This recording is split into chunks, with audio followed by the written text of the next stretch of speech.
Assalamualaikum қазақ елі, қалдарыңыз қалай?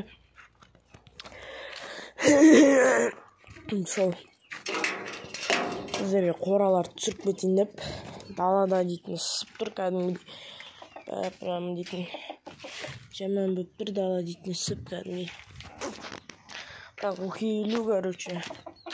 Маяқта андай балапандар. Дала прямо жаз болып тұр андай. Тура жаздың ыстығы болып тұр, әдемі болып тұр дала. Сол сіздерге видео түсірейін деп. Өзім жаңалығым бар енді айтатын. Балапандар. Енді былай ойлап жүрмін. Осы балапандар сатып жіберсем ба деп. Неге дейсіздер ғой? Себебі Чехиядан жұмыртқалар шығып тұр. Хороший бір поставщиктан, Максим деген ағадан. Чехияның жұмыртқалары. Разный кросстар бар, разный породалар бар. Енді солар шығып тұр. Соны алсам ба деп негізі ойлап отырғам. Оларды сатып соны алсам ба деп.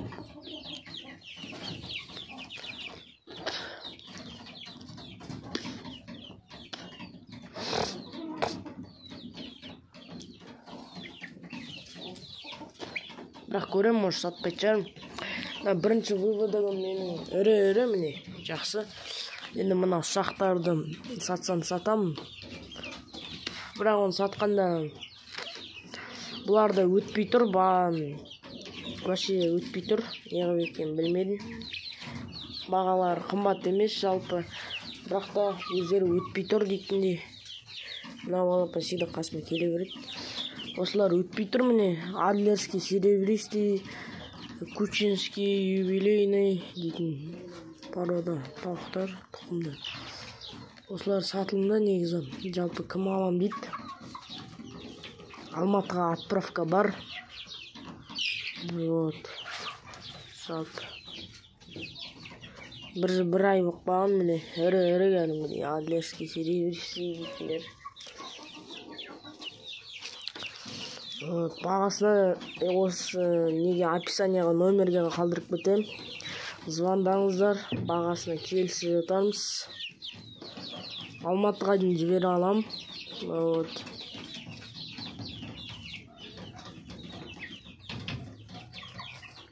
Жалпы сол тауықтарын түсіріп кетейін сіздерге дейді.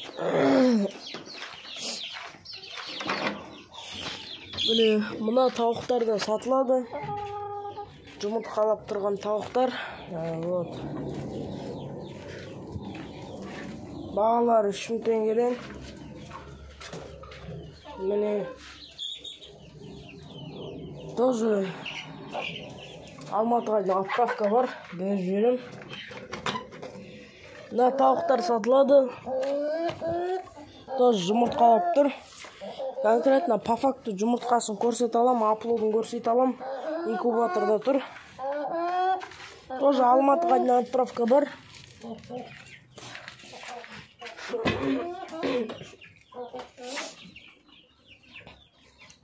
В общем, хозяйствоның жарты сатылып жатыр. Енді ойлап тұрмын. Өзіме бір инкубатор алып, тағы да бір. Және енді бірінші өзіме дейтін Чехиядан жақсы жұмыртқа алсам ба деген ой бар. Содан кейін ол жақсы шығып сатылымы өтіп атса, тағы бір инкубатор алып, енді сонымен айналыссам ба деп отырмын. Жалпы лигорн мраморный далматинецтар да бар екен ояқта.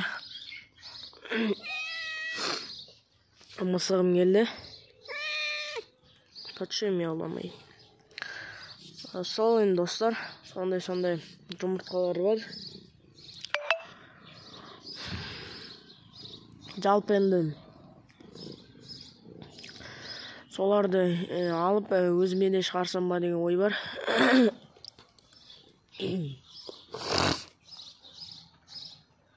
Сол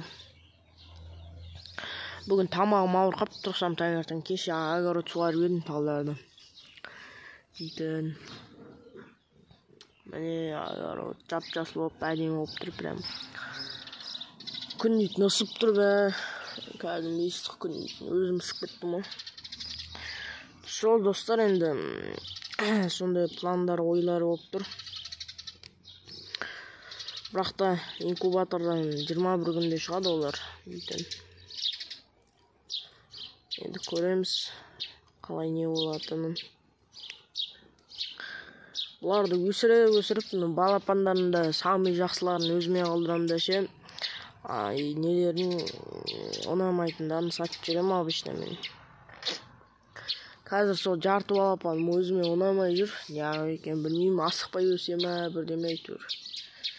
Сол сатып жіберейін деп тұрған ой бар. Алам деушілер, подписчиктарыма скидкамен нетіп берем ба, түсіріп берем ғой.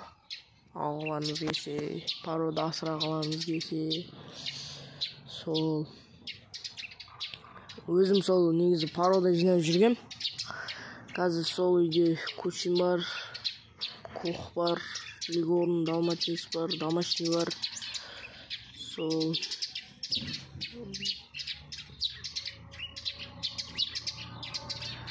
егер сатылмай жатыр, дейтін. Артық давно сатып жүрген тауықтар. Құстар әдемі дейтін прям не сауып отыр, өлең сауып отыр. Сол достар. Жалпы. Менің номерім сол описанияға қалдырып кетем. Кім алғысы келеді порода. Звондаңыздар, сұраңыздар. Отправка Алматыға дейін ғана бар. Сразу айтайын. Алматыға спокойно жіберіп бере алам. Өзім жалпы Талдықорған жақта тұрам. Кім Талдықорғаннан спокойно звондай беріңіздер. Вот. Породалар чистый, жақсы. Андай араласқан шатыс породалар жоқ. Ондай жоқ вообще. Солайын достар. Жалпы. Осы бәрі жаңалық қана. Қораны бітіру керек еще. Оны біткен жоқпыз. Жұмыс істейтін жетеді. Суббота күні ата-апам келеді бұйыртса. Оларды күтіп алып, осы 23-ші братчикам туған күні болады. Сол жаққа той-томалақ жасаймыз. Енді ақырындап развиваться етіп жатырмын дейтін. Енді ойлап жүрген ойым бар. Бір металлоискатель алсам ба деп ойлап жүрмін. Металлоискательдің металдың ақшасы дейтін тауыққа кететін болады. Жалпы былай сол бір металлоискатель алсам ба деп жүрмін. Күзде дейтін жаңбыр басып болады ғой. Сол кезде дейтін не андай металл коптарға шығып, бір отдельный канал создать етіп, кімге қызықты, сол жақта қанша теңге жинаймын, соның бәрін түсірсем ба деп жүрмін. Ой бар. Былай тауықты тастамаймын негізі. Өйтіп ойлай қалмаңыздар, тауықты тастап металл копқа көшіп кетеді деп. Жоқ, тауықты тастамаймын вообще. Тауықпен жүре берем. Тауық шаруашылығымен просто металл коп типа подработка сияқты ғой.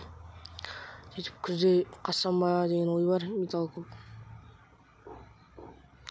Сол достар, 9 сыныпта біз итаки таңертең оқитын боламыз.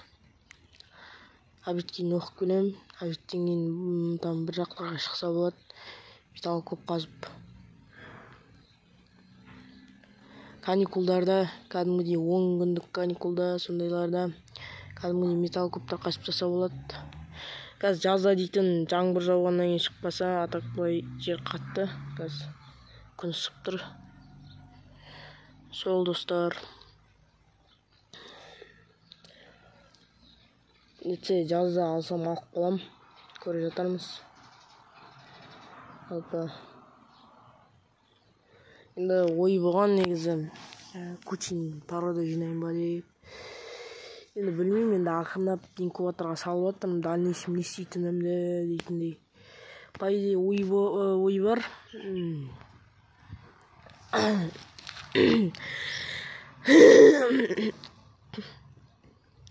Сол бәрін балапан кезінен жинап, содан инкубационный жұмыртқасын сатсам ба деген ой бар.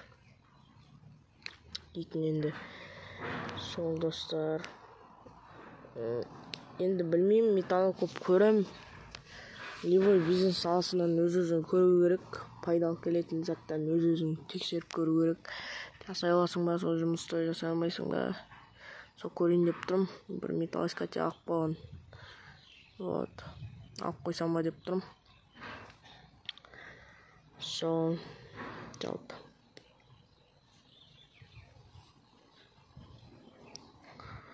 Жалпы өзім ойлағам, неме деп. Просто ютубтан қарасаңыздар, өздеріңіз металлоискатель кәдімгідей металл қасып береді екен, оказывается. Оның алдында білмедім, ойлап жүрген металлоискатель аз-аз шығар деп. Кәдімгідей бір жақсы жерлерге барсаң, нормальный металлдар қазып аласың. 10 күннің ішінде даже 1 тоннаға дейін қазуға болады. 1 аптаның ішінде 1 тоннаға дейін қазуға болады. Ол дейді кәдімгідей металл бұл дейді. Бір қазақ ағамыз бар, күніне 200 килограмм, 300 килограмм металл қазады. Үйті полный күн емес, жұмыстан келеді, 3 сағат, 4 сағаттың ішінде 200-250 килограмм металл қазып тастайды кәдімгідей. Видеомен конкретно бәрі по факту. Если күні бойы жүрсең, енді мен аға емеспін ғой, мен баламын ғой. Мен күшім кішкене кішірек қой. Мысалы, ол аға екеуі жүріп 200 килограмм қазса, мысалы, каждый 100 килограммнан мен күніне 50 килограмм қазсам да қайда жатыр? Олар үйті ол 200 килограммды 3 сағаттың ішінде қазды. Если мен күні бойы жүрсем, 200 килограмм қазуға болады негіз маған. Өзіме қасыма досымды ертіп алсам, вообще жақсы дейтіндей. Так, мына жаққа божая коровка түсіп кетті, бетіме. Соны жаңа алып тастағам, содан камераны жабылып кетті. Так дейтін достар, тогда сау болыңыздар. Ассаламу алейкум, ауырмаңыздар, сырқамаңыздар, бәрі жақсы болсын.